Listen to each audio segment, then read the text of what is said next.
Scherbus et moi, Antoine Bello, chez Gallimard.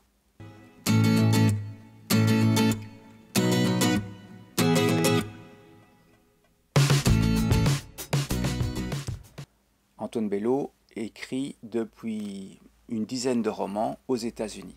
Et j'ai envie de lire ce qu'il a écrit avant Scherbus. Je me suis énormément amusé et en même temps, c'est un sacré tour de force.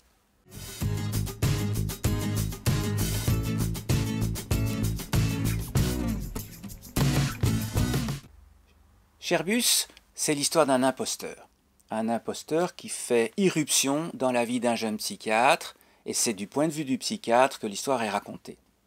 Scherbus est un imposteur de génie, mais peut-être un malade, peut-être un escroc, c'est pour ça que c'est un psychiatre qui s'intéresse à lui. Je ne peux pas vous raconter l'ensemble des impostures qui sont relatées dans le livre, mais elles sont brillantes, elles sont distrayantes, elles sont souvent drôles, elles sont intrigantes aussi. Et si vous voulez savoir à quoi ça s'apparente, pensez un peu à Benakista, qui est capable, comme scénariste, dans un livre, de lancer plusieurs histoires et nous distraire et nous changer d'atmosphère très rapidement. Eh bien, Antoine Bello fait ça très bien.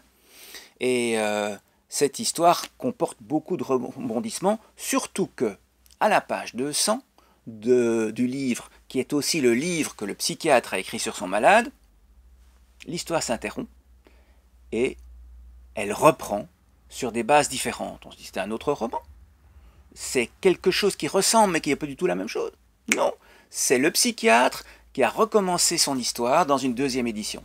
Une deuxième édition qui va avoir un succès considérable et qui va donner à penser à tout le monde que les personnalités multiples ne sont pas qu'un argument pour un scénariste de cinéma, Hitchcock ou d'autres. Il faut, pour suivre ce livre, accepter d'être mené en bateau, il faut apprécier le fait que les personnages soient plus malins que vous, il faut apprécier le fait, saluer l'artiste, comprendre, accepter que celui qui vous raconte l'histoire est déjà en train de jouer bien plus loin et vous allez retomber sur vos pattes, mais à ce moment-là, les personnages auront encore rebondi.